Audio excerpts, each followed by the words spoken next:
Well, hello folks, good evening and welcome to Drumbelievables. My name is Drummer Nolly, and what we're going to do this evening is we're just going to have a little bit of a Q&A.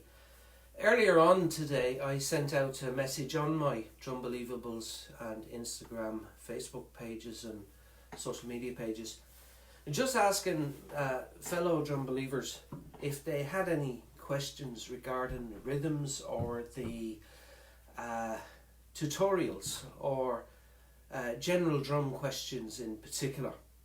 And I encouraged people to give me a private message and to ask those questions, and that I would simply answer them.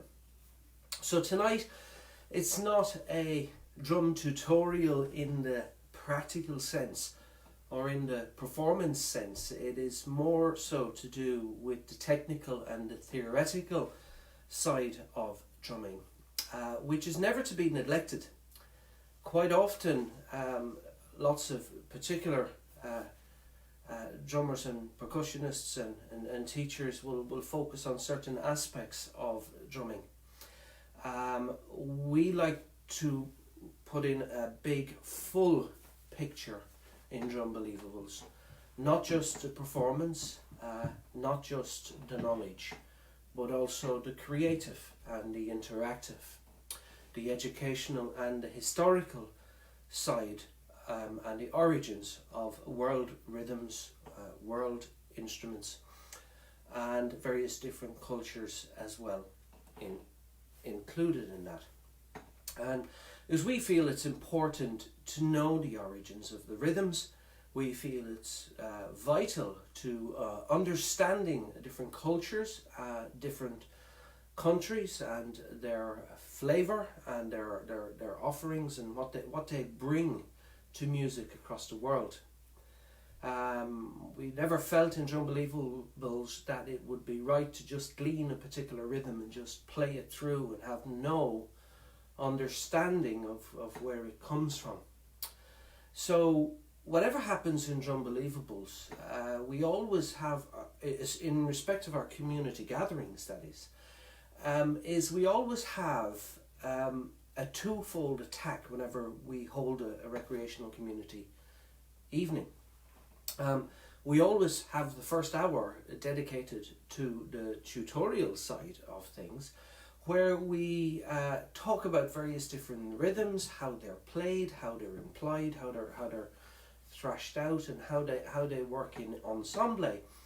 And then we have normally a 15 or 20 minute time of fellowship and interaction with each other, where everybody puts their drums down and starts to talk to people. During Drumbelievables evening, we have these times, these fellowship breaks, for the purpose of really getting to know each other and forming and becoming a community, because that's what the essence of Drumbelievables is about. It's about belief in yourself, learning about world rhythms and inclusions and tolerance and diversity through rhythm and through drumming, and that's what we want to bring. In addition to that, after our fellowship break that we have, we tend to have a creative time, a creative expression, and that's where it becomes like jazz or ragtime or swing. It becomes very much loose, undisciplined to a degree, and interesting, and that's the very nature of music. Now, I sent out requests today asking people what they would like me to share, they would like me to talk about, and ultimately I wanted to talk about this. I wanted to talk about the rhythms, the origins, and so that we get a firm grasp of where we're coming from. Now, one of the first questions that I was asked, if I can remember now, was how often do I practice?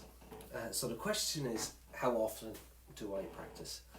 Well, I've been drumming close to 30 years, and I've been drumming in many different settings, and no matter how often you apply your drum skills and knowledge to any situation, you should always be practicing, you should always be rehearsing.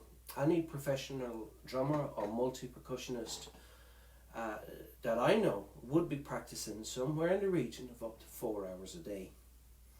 And I think when you get to the professional level, I think that's what the industry demands of you. It also depends on what I'm learning and what I'm practicing for. I could be rehearsing for a recording session, or practicing for a particular performance, a particular event or charity event, or I could be just simply preparing classes. No matter what we do in Drumbelievables, whether they're at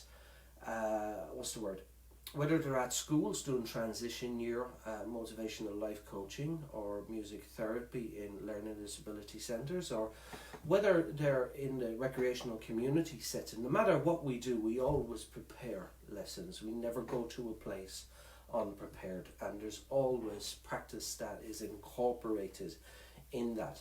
An awful lot of work goes into each gathering, an awful lot of time and preparation. Not just from the laying out of the instruments, because we lay out all the instruments for people who cannot afford instruments, or they haven't chosen which drum they want, and where parents can come along to the gatherings and try a host of drums and instruments and have them available. So when they do want to come and purchase a drum, for example, they've at least tried 7 or 8 different types, like the darabuka, the dumbek, the dolek, the djembe, the conguitas, the conga, the castanets.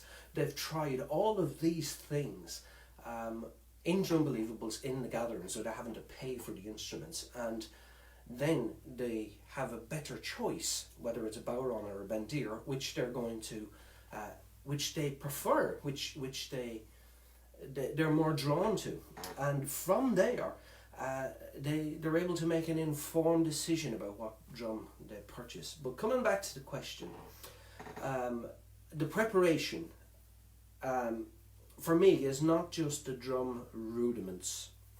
It's not just the rhythms, the tempos, the choreography, if you, for want of a better word, of what goes on at our drum gatherings. But there's preparation. So I spend about, for every session that I do, I spend about 2 hours in prep for any one gathering or for any one tutored class, even a life coaching situation where we go into schools and deal with issues like bullying and self-harm and all of those things, and use the drum as a therapeutic and motivational instrument that can bring people together and show people their value. So that's what we like to do. So in terms of that, that's what goes on behind the scenes. A lot of people don't see that, and whenever we go somewhere, we could be asked if we could do a particular tutorial on Latin or on Cuban or Afro-Caribbean or West African, Senegal, for example, and we would prepare for that depending on what was really required. So yes, in order to be well versed and fluent and to be able to drop into those rhythms, you need to practice, and you need to grind and grind and grind, because at Drumbelievables we believe that repetition is the mother of all skills, and we practice repetition until it becomes a condition, and then it becomes automatic. And then what happens is the muscle memory, whether you're using a molar grip or whatever you're using, the body goes with this. It's not just your hands and your wrists and your fingers that are at play here. It all starts in the brain. and it all travels down right through your electrolytes, is what carries those electrical messages from the brain to signal for you to strike the drum in a particular way. The way to develop that is to practice and practice and practice, to use repetition, repetition and repetition. And by doing that, and by taking that repetition on, it becomes automatic. If I was to take the soca for example, and here's the soca, it's basically, that's a simple rhythm, you know. And what happens is, for that to become automatic, I have to just work on that for about 14-15 minutes. But I'm practicing. And what happens is, I can play it on my knees, for example, like that, and I'm able to talk about other things going on. If I took the single stroke roll, for example, you know, I could be able to talk to you guys whilst the single stroke roll is happening, and I could do that with a calypso or caravassa or whatever, or a cascara, whatever particular bolero, bossa nova, whatever rhythm we're doing. It becomes automatic, so that the body is took over, and it's in that where the enjoyment comes, because you're no longer counting and you're no longer remembering phrases and stuff, but you're communicating with your whole body in that. You can't get there unless you have regular, and I mean regular, practices, rehearsals, and set a particular rhythm. One good thing for rehearsing and for working. Now, remember, you guys are at Drumbelievables. Some of you are professional drummers, and others are recreational drummers. Now, to the recreational drummer, I would say, take about 15 minutes a day, and in that 15 minutes, pick one particular phrase or rhythm that we show you, and do just that. Just stay on that rhythm. Don't change. Stay on one rhythm, and do a different rhythm the next day. And then once you've done that for about 2 to 3 weeks, what you do is you take 3 of those rhythms that you have been doing in that 2-week period, and then you stitch them together into a half-an-hour session. So you do a soca, for example, you know, which is here, trip up the donkey, or whatever you want to call it, walk the doggy. And you throw that into a calypso, which is walk the doggy, unleash the doggy, and put that into a phrase. So now you have 5 minutes, for example, just on the soca, and then you change it up to the calypso, and then you change it up to the Coca-Cola, or you change it up to the doggy and a puppy into your semi-quavers and so on. So what you do is you work out a pattern that suits you and that works with your environment in the home and where you live. So that you're not annoying the neighbours, and that you're not annoying parents in the house, or you're not annoying your children for all you adults out there. So in terms of rehearsing, for us, people who are in the business, roughly 3 to 4 hours a day is spent with our minds applied purely to rhythm and to grooves, fills, timbre, tempo, all that stuff. Thinking up sequences and thinking up ensemble stuff that will work together and stitch together in the same time signatures and so on, to create a structure. Because we're all into structure at Drumbelievables. We're not into the loose, undisciplined stuff. We do a little bit of that from time to time when we want to venture into the creative. So I think that's all I want to say about rehearsal and practice. If you're a recreational drummer, 15 minutes a day for the first 2 weeks, and then take it up to a half an hour. But incorporate and build those rhythms and stitch them into one cohesive piece until your piece and your sequence becomes 30 minutes non-stop, so that you're able to interchange from one rhythm to another. I'm just looking here, how many world rhythms do Drumbelievables teach at our community gatherings? How many world rhythms? Well, it's absolutely an incredible question, because there is so many parts of the world. If you think about it this way, there's not one nation in the world that doesn't have its own drum. There's not one nation in the whole world that doesn't have its national anthem and its expression and its identity rooted in some form of music or mantra or haka, for example. If we're in Drumbelievables in the community gatherings over the year, we would want to venture into a lot of the Afro-Cuban 6/8 rhythms, which would be, the bolero, the cascara, the cha-cha-cha, the wowanko, Mozambique, the New York Mozambique, and Songo. All of these things we've been doing up until COVID-19 struck and sent us all packing home. In addition to that, we do lots of blues beats, backdoor shuffles, blues shuffles, party shuffles, and slow shuffles. We do clave rumbas, son claves, rumba claves, and so on. Country, we do train, and we do twin steps, and we do twin beats and funk R&B. Look at my notes. We do heavy metal blast beats and hard rock. We do jazz swing foundation, jazz waltz in one time, and then we do a jazz waltz in 3 time. We do swing in 2 foundation, and swing and shuffle and up-tempo jazz as well.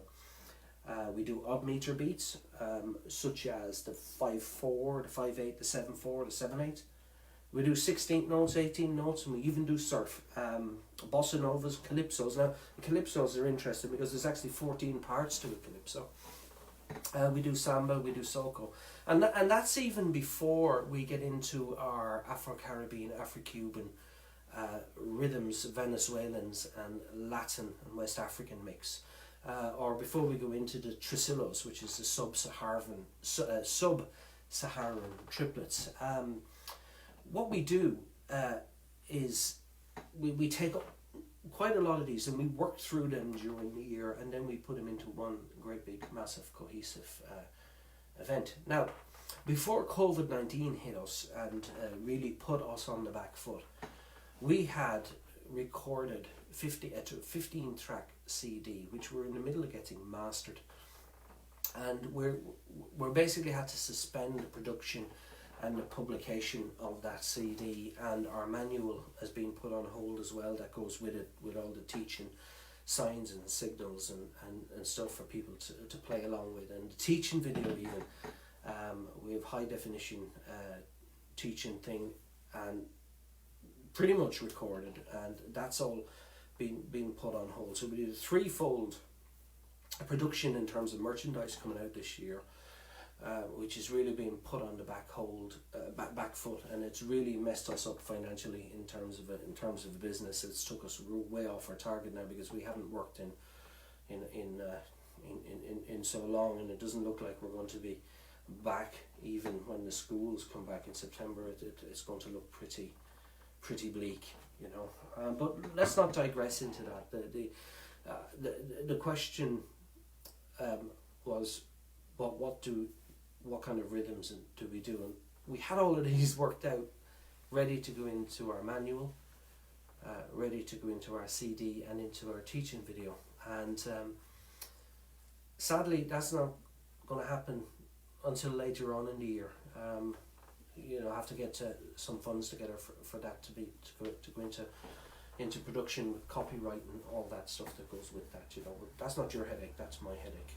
But it is coming, it's on the way, and we will do it without a business interruption loan, and we will get there without any kind of loans from any banks or anything like that. Drumbelievables doesn't have any loans with any banks, and it's not in debt in any way and sense, but it does have bills to pay.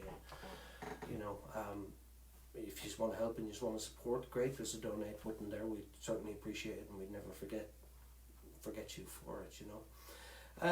Another question is, what's the difference between a drum circle and a drum ensemble? That was one of the questions. Well, there's a huge difference between a drum ensemble and a drum circle. So I'll first explain what a drum ensemble is, right? Now, in Drumbelievables in particular, a drum ensemble is a tutored gathering. Okay, it's instructional, it's educational, both in theory, in music, in terms of culture, and it's educational all on that in terms of the rhythm. Right now, we have two ensemble formats that we work on a regular basis.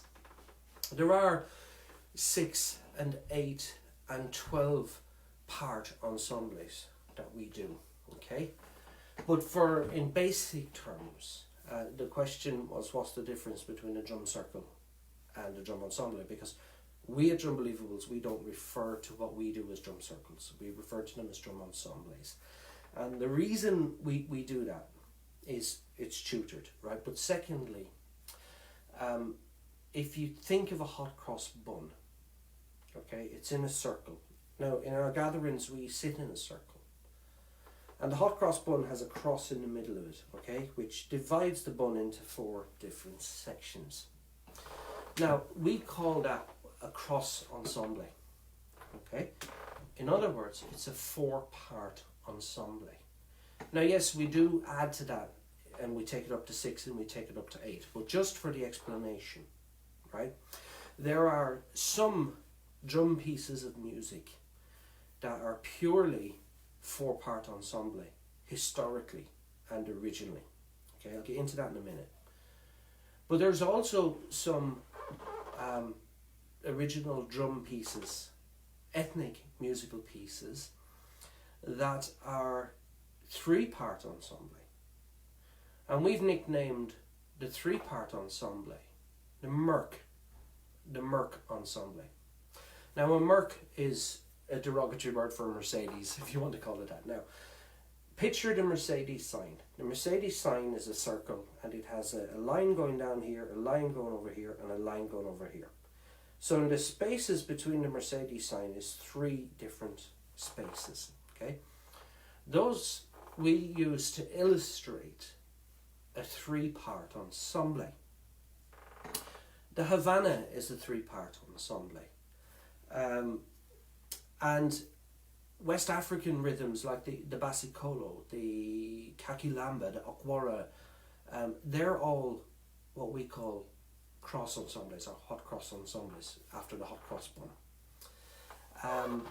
Now, when it comes to ensembles, they're tutored by a drum captain. So if you're in South Dublin at a Drumbelievables gathering, or if you're in New Ross, or if you're in Waterford, Enniscorthy, Wexford, Gorey, whoever's facilitating the Drumbelievables gatherings will be the captain that evening, the drum captain, if you want to call him that, or the conductor. And he will take us, or she will take us through those gatherings, through the gathering in particular sequences, and we'll set up the ensemble, whether it's going to be a cross ensemble or a Merc ensemble, depending, and we'll add to them as we go along. And we've demonstrated some of them in our original online tutorials that we've done recently, which you can go back and see.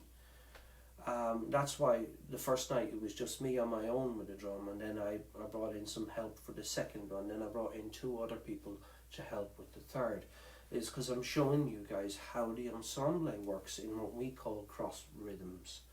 So one plays off the other, one plays off the other. So some rhythms like the Havana are originally 3-part ensembles, but some West African rhythms are cross rhythm cross ensembles. In terms of a drum circle now, how does that compare to a drum circle? Well, a drum circle, without being disrespectful to anyone who goes to drum circles are fairly loose. And I mean fairly loose in the sense that it's very much a free-for-all. They originated, and how they spread to this country and how they spread to the UK is they originated in California on the beaches, for beach parties and celebrations. And what happened was that people were turning up 3 o'clock on a Sunday afternoon on Venice Beach in California, and they were bringing their drums, and they just started banging and beating their drums and following a particular rhythm, and this would go on until the late hours, like 7 or 8 o'clock, 9 o'clock in the evening, and they would be having great times and stuff.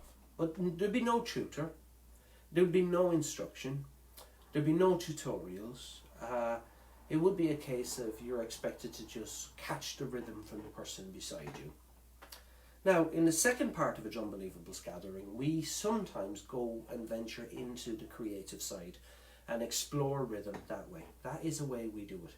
But that doesn't make us a drum circle, okay? We're a drum ensemble because we're tutored and we're structured and we go through a particular curriculum, even though you don't see it because it's recreational drumming. That's what we do.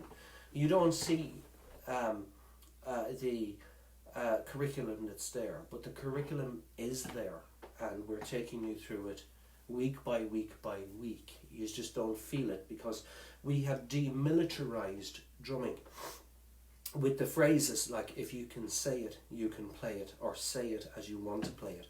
These are all our Montessori methods of teaching rhythm that people are not aware of until you come to Drumbelievables, because we teach drums as a language. We don't teach them as a technical thing. Now we can, and we do sometimes in one-to-one lessons and stuff, whenever I get around to doing them, we go down that route, but we don't want to be tied to an academic curriculum. We want creative expression and inclusion from everybody in the gathering. So that's the difference between a drum circle and a drum ensemble. Here's a question. What instruments do I like to play? Well, I played guitar for many years. I was head of music at my church in Suffolk in the UK, and played music and guitar every Sunday. And then I got assistant aid, and that put a stop to that because the dexterity in the fingers became very, very difficult for me to do fine motor skills and stuff. However, the drumming and the rhythms and the percussion that I was still doing was remained untouched by that system, unchallenged by that system aid. And what happened was, because it became ultra muscle memory for me, it became automatic for me, these rhythms, these grooves. We stayed and pandered to my strengths rather than my weaknesses, and let stuff go to the wayside. So I don't normally play guitar anymore, or certainly not on the level I used to play it. But in terms of instruments, obviously I play kit. All my kits that I have are jalapeno, custom made kits from Lancaster by David Nuhall. He's my bowron maker as well, custom made bowrons. We have our own custom made cajons, and we've just brought a new member onto our production team for our instruments. His name is Mike Melly, and he is the founder and director of Celtic Percussion. He's based up in Newtown, Mount Kennedy, and he's currently commissioned with making our lap cajons and other cajons that we use in care homes and learning disability centres, where people are challenged with disability issues and mobility issues. So we're tailoring and coming up with some concepts to help and support those people in playing, so that they're included at all levels with them. So we're working on that. So in terms of instruments and what I play, yes, there's drum kit, conventional drum kit, or contemporary drum kit. There's obviously djembe, and there's congos, congitas, bongos, darabuka, dumbek, doldeks, bendirs, doiras, castanets, cowbells.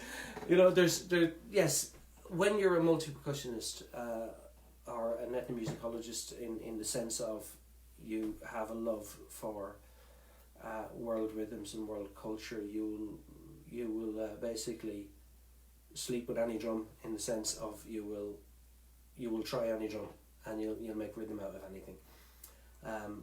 So what I have done from time to time is I've took conventional rock rhythms and applied them to different drums and stuff, and got some very interesting results. Some which we can't wait for you to hear in our new CD when we get around to dealing with that and finishing it. There's another technical question there. It says, what is ostinato? Now, somebody from the drumming world asked me that question, okay? And ostinato, well, ostinato is, in short, I suppose, a constantly repeated rhythm. It's a rhythm pattern, sometimes slightly varied or transposed into a different pitch. We use ostinatos a lot. Now, if I bring you back to our cross ensemble or our Merc ensemble, quite often we will pick one section of the ensemble and ask them to do an ostinato groove. So we give them the groove,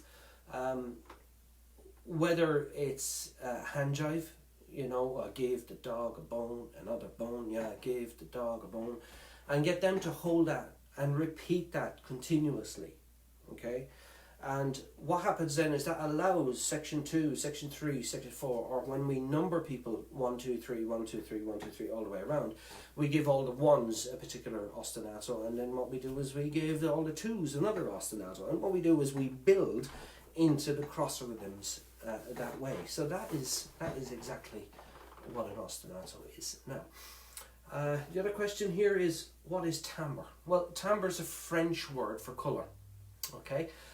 Timbre, and timbre is, in musical terms, is used to denote the mood or the colour of the music, and it's a symbolic word used in the sense that dark music like death metal and some movie scenes and horror movie backing tracks and stuff would all be down in the browns and the blacks and down in that area in terms of mood and feel. But then on the other end of the spectrum, you will have your yellows and your whites and your silvers and so on, okay? Especially in when it comes to samba groups and stuff, you know, you'll have really high-pitched, high-tone instruments and really, really deep bass surdos, repenicues and so on. Now, the thing with timbre is that light music, which is swing and jazz and ragtime and carefree, uplifting carnival music, tends to be referred to as bright and light, and whereas horror movies and dark, eerie music stuff tends to be on the focus of the dark, moodier stuff. So that's what timbre is, and well, the sound quality, the musical note, or the sound tone. In simple terms, black represents feel and a colour akin to death metal. Yellow is bright, light, fun, jazz, swing, and so on. And the purpose of a conductor or a drum captain in an ensemble is to take all of this timbre and all of this tresillos and triplets and all of these odd meters, and to bring them into one cohesive expression and part of music. So the next question is, I hope I'm doing okay here, folks. Do type into the comment box and let us know where you're from, and if I should hurry up. I can't see you, by the way. I have this ring light right in front of my face. I can't see anything, so I'll say hi to you later. I'm home alone at the moment, which is good because it never happens. So the next question then is, yes, what is feel?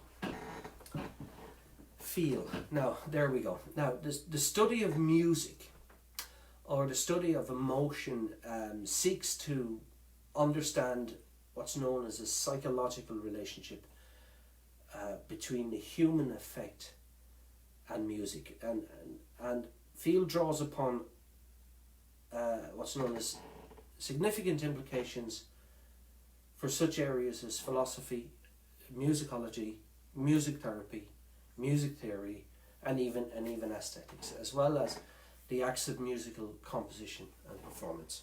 I suppose the best way to describe musical feel is to give you two examples. And I want you to just imagine that there's a big massive kettle drum here. Now a kettle drum doesn't normally be used for boom, boom, boom, boom, boom, boom.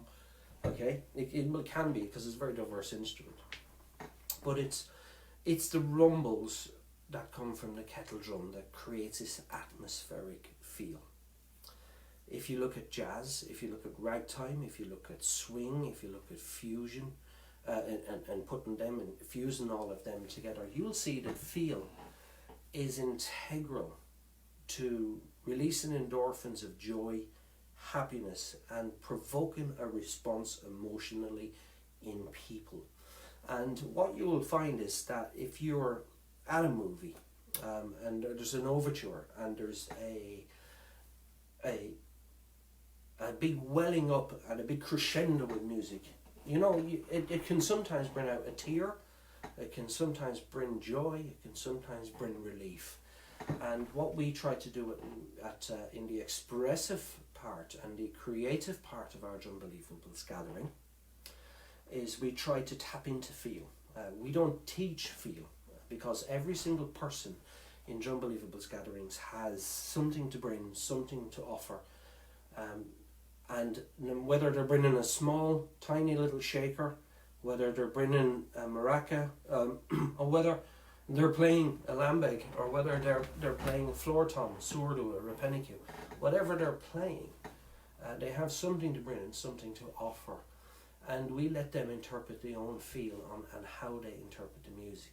Another example, and it comes from, I suppose one question rolls into the other, and that is tempo. How do I explain tempo? Somebody says, what is tempo? Well, tempo, we're going over now to a Latin word, and a Latin word, tempo, is used to describe the pace of which a piece of music is pulsed with its time signature or its music meter.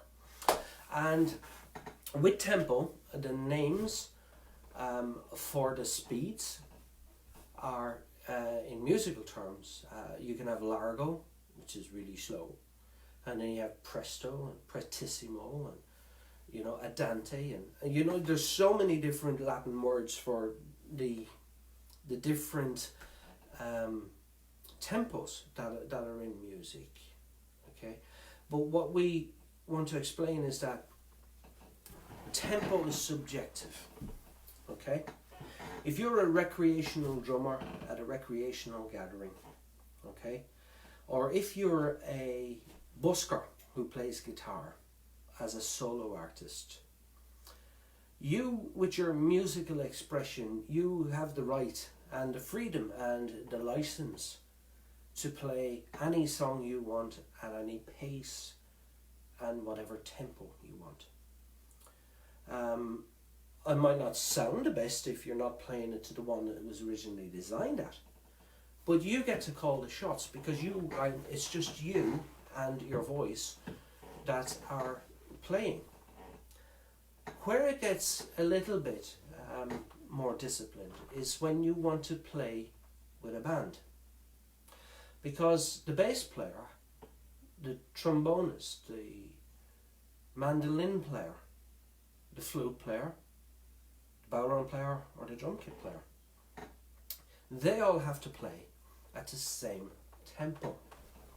Now, in terms of pace, there are certain rhythms that do not sound good when they're played down in the andantes or the largos. They're not originally designed or created for that. And there's some that shouldn't be played too fast either. If you come away from the buskers expression for a moment and you go into the professional world of drumming and percussion, you do not have the luxury, the liberty, or the freedom in any way, shape or form to move away and do your own thing.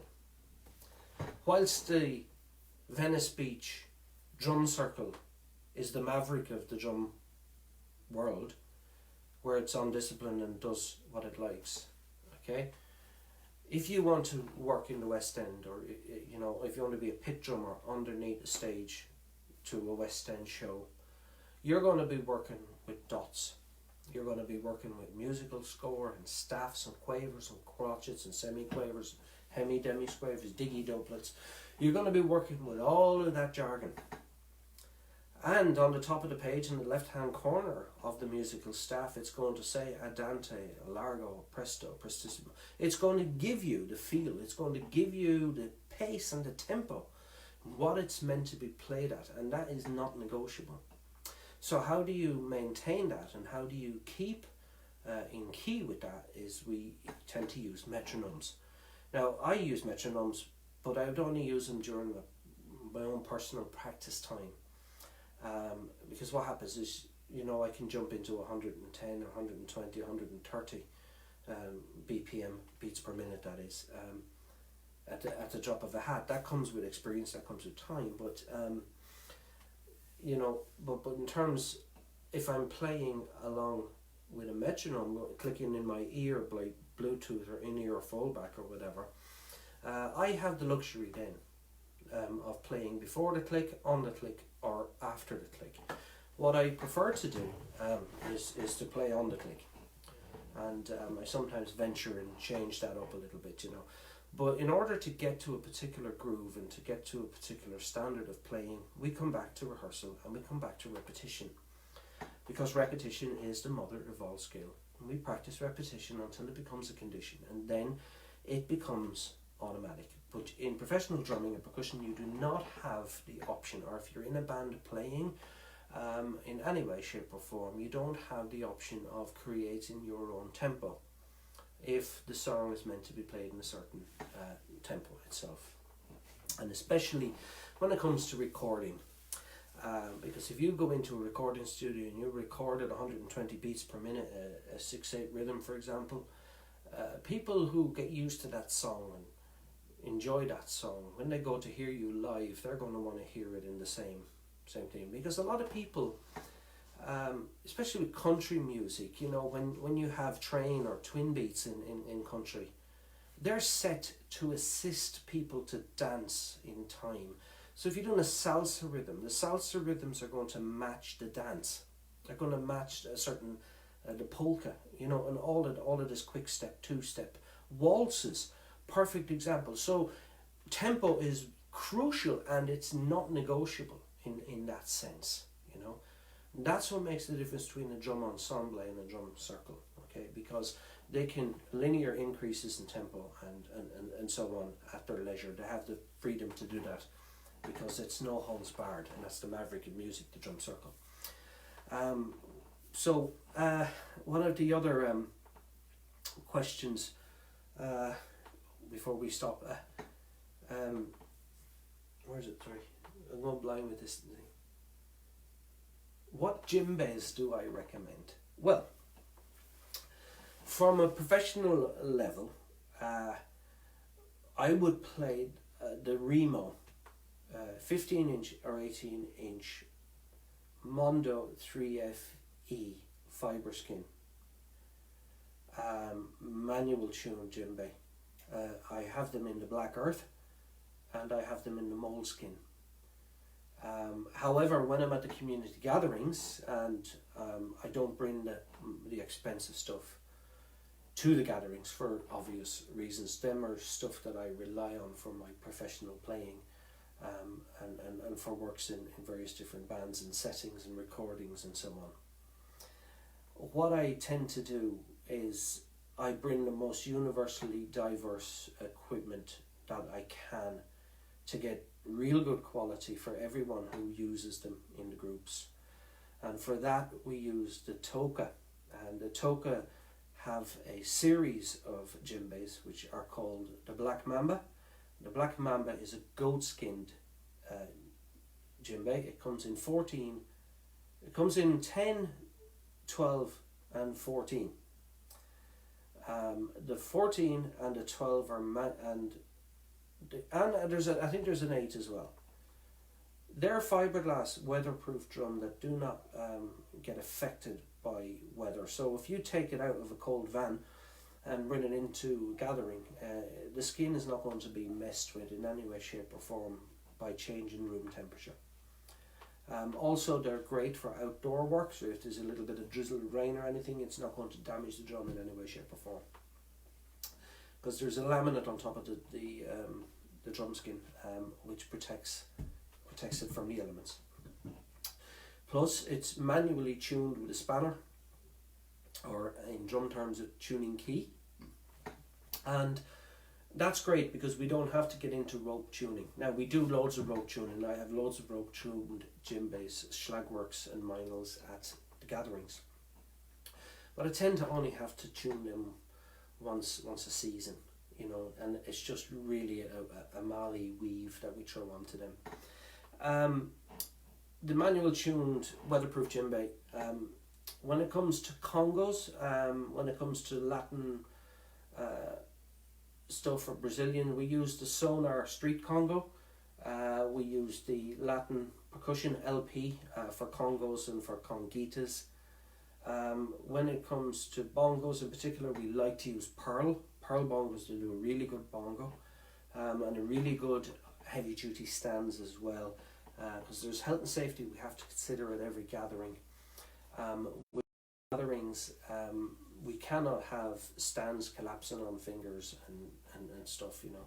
And some of these flimsy bongo stands are the worst things you could possibly buy in some of the shops. If you want any advice on what instruments to buy, ask someone who's been doing it for 30 years. We won't lead you astray. Yes, they might be slightly more expensive, and yes, they might be slightly heavier for transportation and stuff, but they're reliable and they're durable and they'll not let you down. You know, we like to use Big Dog and we like to use Gibraltar in terms of stands. In terms of equipment, and there's a question there what drumsticks we use. When we're on sticks and when we're on mallets, we like to use ProMark. I use personally a 7A if I want to go into jazz and I want to go into fusion. But when I want to get into the heavier stuff, I tend to use the 5B ProMark. Very good, very, very, very good stick. What does the future look like for Drumbelievables is one of the questions, and well, the truth is that the future was looking very, very bright before COVID hit us. We were having up 50, 60 people at our gatherings. We had 5 gatherings in southeast of Ireland alone. Huge amount of work going on with schools and with learning difficulty centres and care homes and all that stuff, and that's all now ceased. As I say, we're in the middle of getting our recordings 15 track CD done and trying to get that mastered and get that published and get that out there. We're trying also to get the manual and the DVD tutorial there and up and running as well. So we've had planned the best laid plans of mice and men, and the truth is we don't know how long this lockdown is going to go on, but I know the bills are going to keep coming in. So there you go. Anyway, I think we'll leave it there because I don't particularly want to go on all night, you know, and I can because everyone knows me. I like to talk. I'm good at talking. I'm not much good at much else when it comes to technology and social media and all that stuff. And you know, it's not me. I'm from a different era. I'm a people person, and I miss my drummers very much, and miss going up to Gorey and over to New Ross and Kilkenny, and I miss going into the schools and working with the transition year people and giving them hope, and instead of stress when it comes to exams and the peer pressure that they're under and the expectations and exam pressures, and the drum gatherings that we do there really take people away from that for a while and give them a bit of respite, and we miss doing that, and we miss engaging with people, and we want to get back as quick as we possibly can, and we don't know how long it's going to be, is the truth. But I hope that the online tutorials that we're doing for you guys, and I hope that these theoretical little shares and little talks, Q&A for want of a better word, goes some way to help with the understanding of the theory, the practicalities, and the theoretical aspect of the drumming as much as the practical and the trashed out and played out rhythms that we have. If you have any more questions, do please keep sending them in to us. We'll do another one of these in a week's time or something, and we shall have another online tutorial with 2 or 3 from my household to help us along, to get you going. I haven't decided what night that will be, but it won't be too long, and we will see you again online. Thank you. Please comment in the comment box where you're all from. Please like it and share it and send it out there, and somebody will glean something from it, and hopefully it will encourage some people, I suppose, to not just look at the performance side of the drumming, but to look at the theoretical, the historical as well. I'm going to be interviewing 1 or 2 people from different countries in the coming days, and to talk about particular rhythms and their origins and their application in community. On Saturday morning, I'm with my good friend Drumbeliever, a facilitator in Ipswich, Suffolk. I'll be online with him. He's interviewing me for his Smokehouse music show tutorial that he has. I'm going to be speaking to some of our old friends in the music world, and just sharing our experiences from different corners of the world. And I will, if you're interested in joining that interview, let me know and I'll send you off the details for that. So listen, thank you very much for being here with me, and I wish you a safe night, and I hope everyone in your household is safe and well, and I hope that you are taking the drum up and the rhythms, and I hope you are stuffing your head with knowledge and understanding of the drum language, especially the languages that you will learn at Drumbelievables. And thank you, folks, and remember, Drumbelievables is Ireland's largest recreational community drum ensemble. We want to keep it that way, and we need your support, and we need your help, and we need you to share and to continue to keep us from becoming a distant memory, which is my biggest fear, I suppose, and all my efforts and work that I put in for so long to be just snapped away because of this current world pandemic. So please don't let that happen. Help us out, and we will see you on here again very shortly. Drumbelievables Ireland. If you can say it, you can play it. Thanks for joining us.